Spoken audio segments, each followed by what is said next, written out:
Welcome to another episode of Phonics in Action. In this session, we explore the world of one-sound vowel digraphs. We will cover 6 different one-sound vowel digraphs, ones that we often see in reading. First, a definition. What is a one-sound vowel digraph? Well, it is 2 vowels together making one vowel sound. Next, do we need to teach about one-sound vowel digraphs? Yes, especially if students find them tricky to read. And how can we tell that they find them tricky? I think do the usual thing, give the phonics check that we recommend. Then look at the responses for the section that has these digraphs. If the students read cleaf as cliff, spale as spilled, groy as grow, store as Satan, then it sure does look like they are finding the digraphs quite tricky. You need to teach them about one-sound vowel digraphs. Let's have a look at the history. What is the story behind one-sound vowel digraphs? Well, vowel digraphs are part of the story of English. When scribes first used the Roman alphabet to write books in their own tongue, English, they realized there were some vowel sounds of Old English, the Anglo-Saxon language, that were not in the Roman alphabet. So what to do? The scribes got creative and joined 2 vowels from the Roman alphabet to make an Old English vowel sound. They created vowel digraphs. We still use them in our modern writing. The digraphs we are looking at in this session have one main sound. And if you know that sound, you can read most words with that spelling. For example, the vowel digraph OA has one main sound, O. In one study of 17,000 words, the OA had the O sound more than 90% of the time in reading.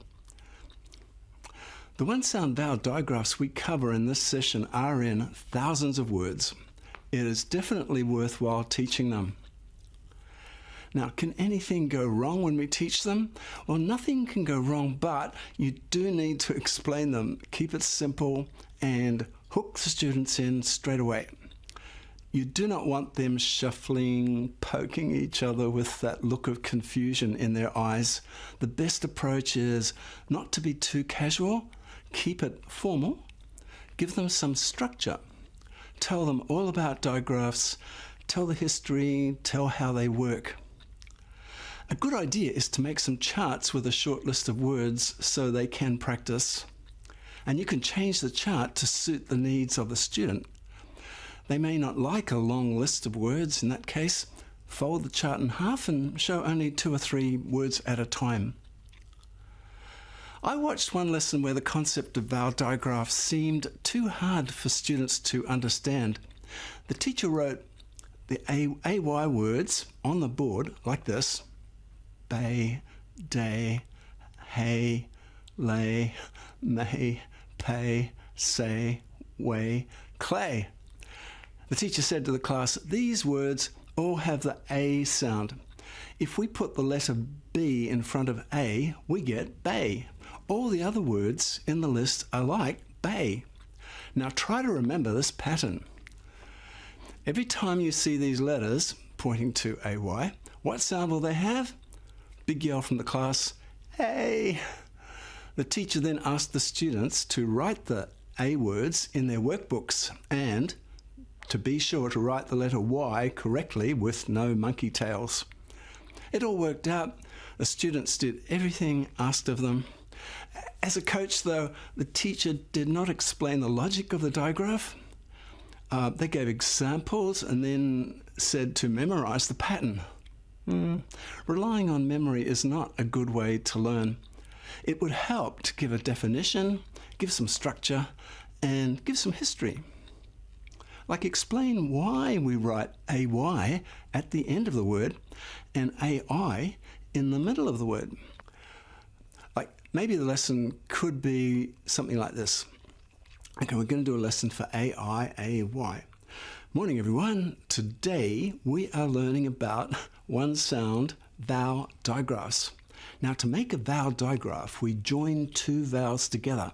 The two vowels make a long vowel sound. I mean, look at these letters. A-I-A-Y. They both have the same sound, A, but different spellings.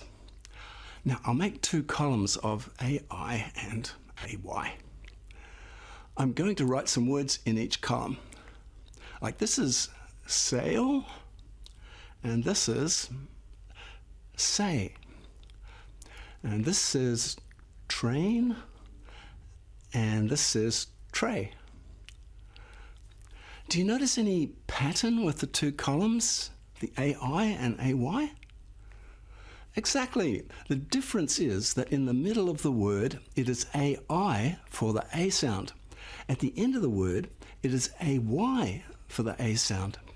And I'll tell you why that is. It's because in the olden days, the scribes didn't like words to end in I.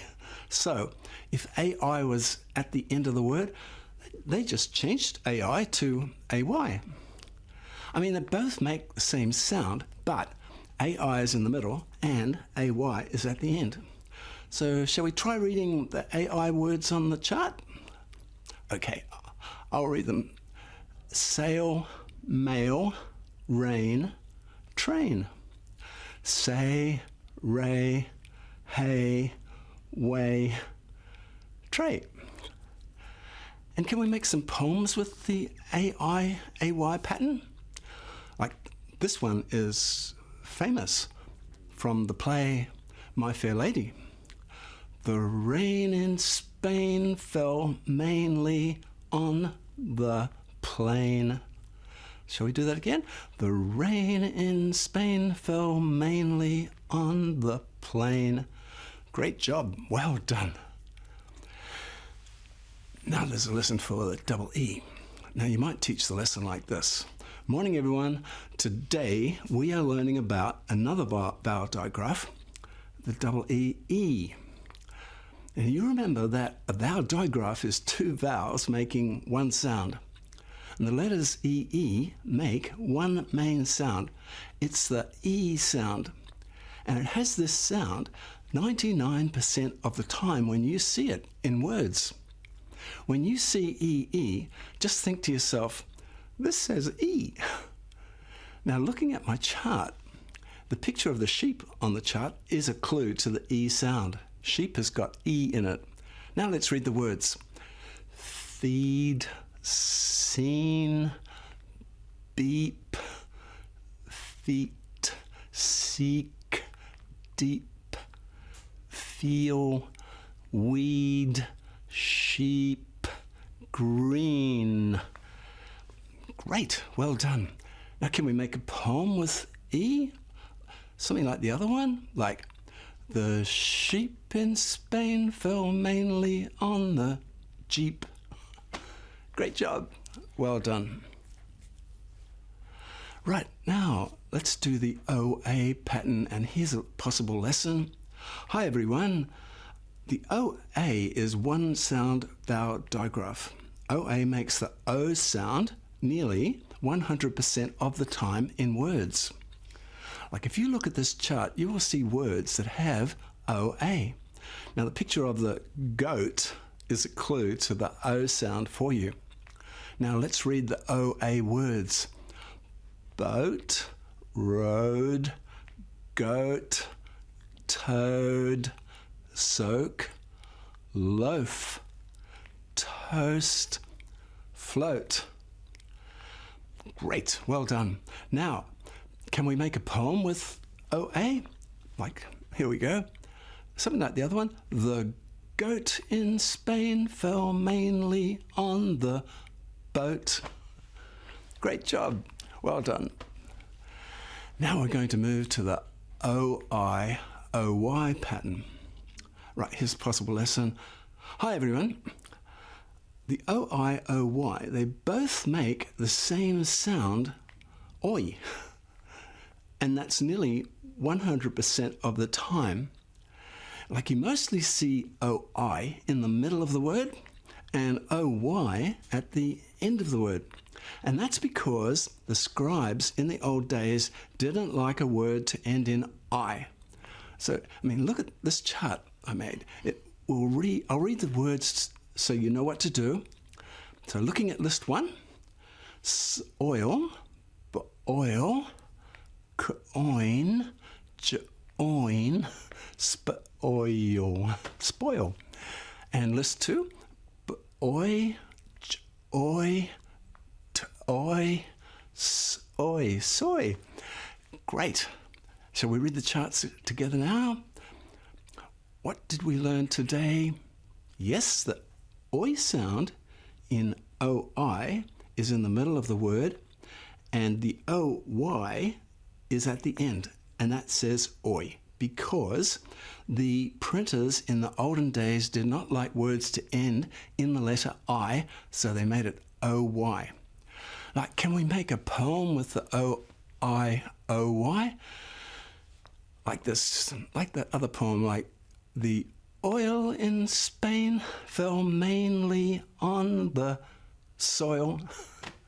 Great job, well done. Now we're going to look at the A-U-A-W sound of or. And here's a possible lesson. They both make the same sound or. Okay. Hi everyone. A-U and A-W, they both make the sound or. They have that sound nearly 100% of the time. You mostly see A-U in the middle of the word and A-W at the end of the word. Now, why is that? Exactly because the printers in the olden times didn't like words that ended in U. So they changed the U to W. Now, people in the group might say, "Excuse me, miss, what is the picture of the haunted house there for?" Well, you said, that's a great question. It is a clue to help you read these words, like haunt. Okay, I will read the list one words now for you. Hall, haunt, fraud, launch. And now I'll read the list 2 words with AW. Law, saw, draw, straw. Can you see the pattern? Great. Now, can we make a poem with the A-U-A-W? Like we could do this. The prawn in Spain fell mainly on the lawn. Great. Shall we read the whole lot together again? Great. Now we come to the U-E-E-W pattern. So a lesson could be like this. Hi everyone. U-E and E-W, they make the same sound, oo. The U-E makes the oo sound like 100% of the time. And the E-W makes the oo sound 92% of the time. Like words ending in U-E or E-W nearly always have that oo sound. Like in this chart I've got, the picture, the color of the blue, that's a clue to the oo sound in the first list. And the picture of the screw is a clue to the oo sound in the other list. So the thing is that when you see the UE or the EW, they nearly always say oo. So that'll help you read the list. So like list 1, I'll read the words blue, clue, glue, true. And list 2, flew, grew, screw. Yeah, shall we read them together now? Great. Now, can we make a poem with the U sound? So we've got the stew in Spain fell mainly on the crew. Great. Now there's one other digraph that makes oo. It's written EU. It makes the oo sound as well. Now, you see it in the middle of the word. It says oo most of the time, about 75% of the time in words, like neuroscientist. But in some words, it has an sound, like in chauffeur. Yeah, so there are not many words with EU. And some examples of those would be Europe, feud, neutral, pseudonym, and euthanasia. So in this session, what we did was we showed how to teach the one sound vowel digraphs. I mean, we are teaching phonics, but with understanding. I mean, we're not teaching a memory game. We're saying there's a method in phonics. There's a reason for everything. And we need to make the students feel the method, like get them excited about it. And we can teach one digraph each lesson, whatever seems enough, and give examples, lists of words for them to read. Ask the students to read the word lists as quickly as they can. Speed is good. And be sure to explain to the students how the lists work. I mean, I watched one student, I remember saying to a student, "Please read this chart." And the student said, "But I don't know, you need to show me what to do." So it's not always obvious to them how to read these charts. Show them what to do. Explain the picture clues, encourage them to build up speed. And when they can read the one sound vowel digraphs, they are entering a new level of reading. This is a turning point. No more three-letter words. They are in the big time now. So congratulate yourself. You are the coach of these new readers, and have fun.